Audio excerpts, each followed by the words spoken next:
안녕하세요, 찐우사TV입니다. 코로나가 4차 대유행기로에 서 있습니다.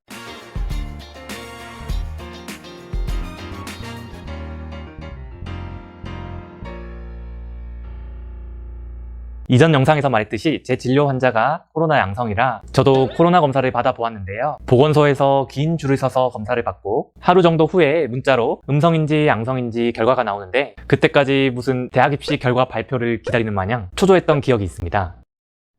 자가 진단 키트는 스스로 코 속에 면봉을 넣어 채취한 검체를 키트에 넣으면 감염 여부를 15분 이내로 확인할 수 있다고 하여 편리할 것으로 생각되는데요. 식품의약품안전처는 지난 23일 국내에서 처음으로 자가검사 키트 2종에 대해 조건부 허가를 승인했다고 합니다. 두 제품은 SD 바이오 센서와 휴마시스 제품이며 이미 유럽에서는 사용 중인 제품들입니다. 곧 약국이나 인터넷을 통해 구매가 가능할 예정이며 가격은 10,000원 내외일 것이라는 기사가 있네요. 이에 따라 무증상 감염을 발견할 수 있다는 주장과 혼란 확산을 우려하는 주장 등 찬반 여론이 팽팽한데요. 특히 의사들도 자가진단 키트에 대해 회의적인 반응이 많습니다. 휴마시스 진단 키트는 이미 유럽에서는 사용 중이며 미국 FDA 긴급 사용 승인도 받았습니다. 개인적인 생각으로 전 세계에서 우리나라 제품을 사용하고 있는데 정작 우리나라는 안 쓰고 있는 게 아이러니하다고 생각합니다. 코로나 극복을 위해 나라에서 진단 키트를 지급해주는 것도 좋은 방법일 텐데 쉬운 일이 아니겠죠?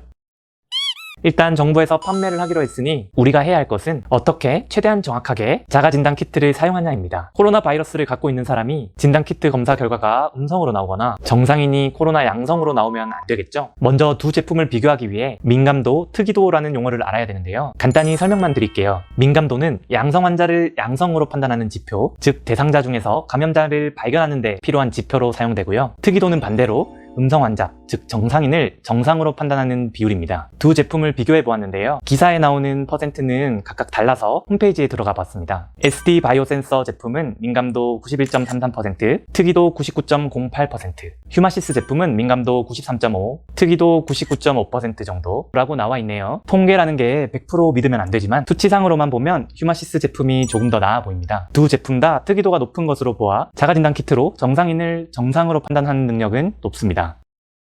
저는 스스로 코 속에 면봉을 넣는다는 거에 대해 조금 걱정이 되는데요. 대충 코 앞에만 살짝 집어넣고, 즉 제대로 된 검체 채취가 안 된 상태이면 당연히 진단키트는 음성이라고 나오겠죠. 어떤 기사에는 코 앞쪽만 살짝 면봉으로 채취한다고 나와 있는데 휴마시스 홈페이지를 들어가 확인을 해보니 사용법에 보시다시피 비인두까지 넣는 그림이 나와 있습니다. 비인두라는 곳은 쉽게 생각하면 그림과 같이 콧구멍 안쪽 끝부분이라고 생각하시면 돼요. 결과는 음성이면 한 줄, 양성이면 2줄로 나옵니다. 그림과 같이 T에 한 줄만 나올 경우에는 유효하지 않은 결과로 재검사를 해야 되는데요. 재검사가 표시되긴 하지만 그래도 제가 제일 우려되는 것은 잘못 나온 음성 판정을 믿고 코로나 환자가 여기저기 돌아다니며 코로나를 퍼뜨리는 것입니다. 이왕 검사하시는 거 자가진단할 때 아프더라도 제대로 된 결과가 나올 수 있도록 콧구멍 뒤끝까지 면봉을 넣으시기 바랍니다. 정확히는 비인두, 즉 코 제일 뒤까지 집어넣어야 비인두 도마를 채취할 수 있습니다. 잘 모르겠으면 눈물이 찔끔 나오고 기침이 나오기 직전까지 코 안으로 깊숙이 면봉을 넣으면 됩니다. 보건소에서 하는 PCR 검사가 훨씬 정확한 것은 사실입니다. 예를 들어 엑스레이를 보고 문제가 있으면 CT를 찍듯이 비록 자가진단 키트가 PCR 검사보다 정확도가 떨어지지만 자가진단 키트가 마치 엑스레이처럼 코로나 환자 스크리닝 역할에 도움이 되었으면 좋겠습니다. 큰 변화는 작은 것에서부터 시작됩니다. 만약 조금이라도 호흡기 증상이나 발열 증상, 몸살 기운이 있으면 자가진단 검사 해보시고 아프다고 대충 하지 말고 정확히 하시기 바랍니다. 모두가 다 같이 노력해서 코로나 시대가 빨리 끝났으면 좋겠습니다. 그럼 다음에 또 유용한 영상으로 만나요. 안녕.